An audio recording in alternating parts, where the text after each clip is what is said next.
Bismillahirrahmanirrahim. Assalamualaikum warahmatullahi wabarakatuh. Pada kesempatan kali ini kita akan membahas tentang jinayat dan hikmahnya. Jinayat bisa diartikan sebagai tindak pidana.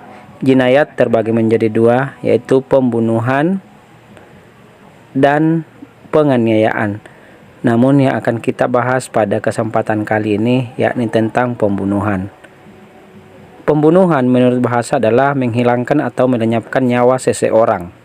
Sedangkan menurut istilah pembunuh ialah perbuatan manusia mengakibatkan hilangnya nyawa seseorang, baik sengaja maupun tidak sengaja, baik menggunakan alat maupun tidak. Macam-macam pembunuhan. Pembunuhan dapat dibedakan menjadi tiga, yaitu pembunuhan sengaja, pembunuhan seperti sengaja, dan pembunuhan tersalah.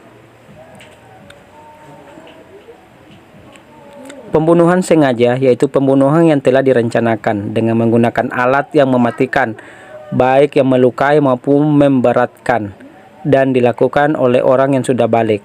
Contoh, sengaja menembak mati seseorang yang tidak bersalah dan bunuh diri. Yang kedua, pembunuhan seperti disengaja, yaitu pembunuhan yang dilakukan seseorang tanpa niat membunuh dan menggunakan alat yang biasanya tidak mematikan. Contoh, mengagetkan seseorang hingga meninggal dunia tanpa tahu orang itu mengidap penyakit serangan jantung.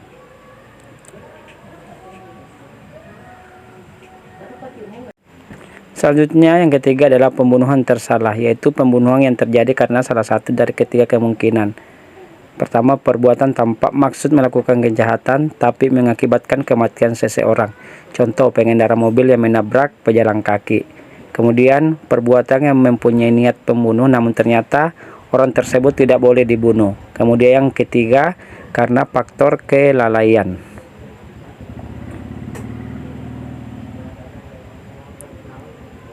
Dasar hukum larangan membunuh terdapat dalam surah Al-Isra ayat 33. Hukum bagi pelaku pembunuhan.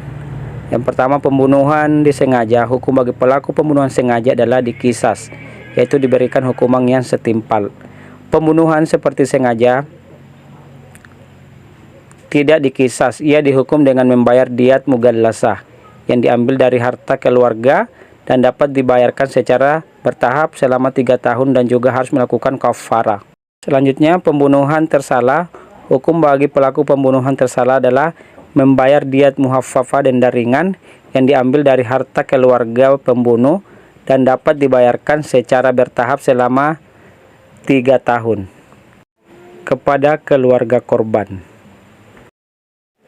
Hikmah dilarangnya pembunuhan.